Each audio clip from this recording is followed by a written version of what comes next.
রাজ্যের 21 থেকে 40 বছর বয়সী মাধ্যমিক বা সমতুল্য পরীক্ষায় উত্তীর্ণ শিক্ষিত যুব সমাজকে সাহায্য করার জন্য সরকার বাংলার যুবসাথী নামে নতুন প্রকল্প চালু করছে। কেউ বেকার ভাতার পক্ষে, কেউ বেকার ভাতার বিপক্ষে। মাননীয় মুখ্যমন্ত্রী যে টাকাটা দেবেন বলেছেন, সেখানে আমরা সত্যিই খুব উপকৃত হব আমরা এটা পেলে।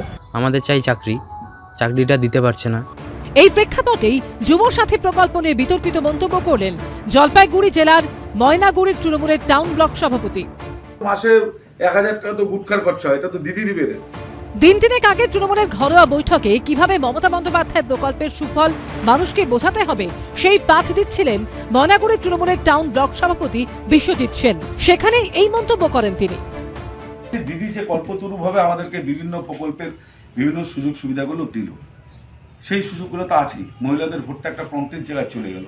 পাশাপাশি আমাদের যুব সমাজের ভোটটা একটু নেগেটিভ সাইডে ছিল, সেটাও কিন্তু আমাদের যুবসাথীর মাধ্যমে একটা বড় বার্তা দিদি দিয়ে দিলেন। সেটাকে ফসলটা কিন্তু আমাদের তুলতে হবে। আজকালকার ইয়াং ছেলেপেলের একটা বড় পার্সেন্টেজ পানটান খায় বেড়ায়, তাদেরকে ওই জায়গাটাই হিট করতে লাগবে। কিন্তু ওর মাসে 1000 টাকা তো গুটখার খরচা হয়, এটা তো দিদি দিবে রে। সত্যি কথা বলতে গেলে ভাতাজীবী করে রাখতে চাইছেন কেন?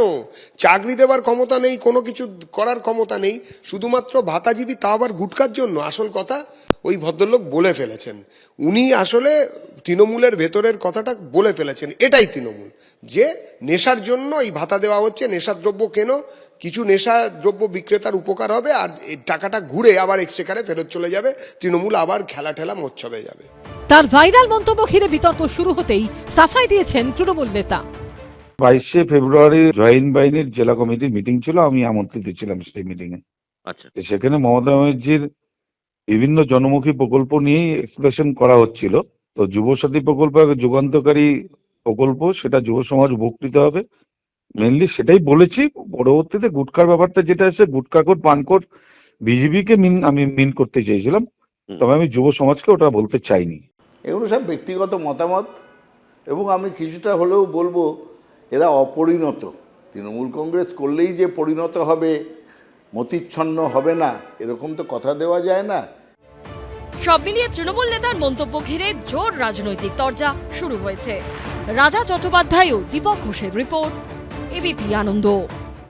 এবিপি আনন্দ, এগিয়ে থাকে, এগিয়ে রাখে।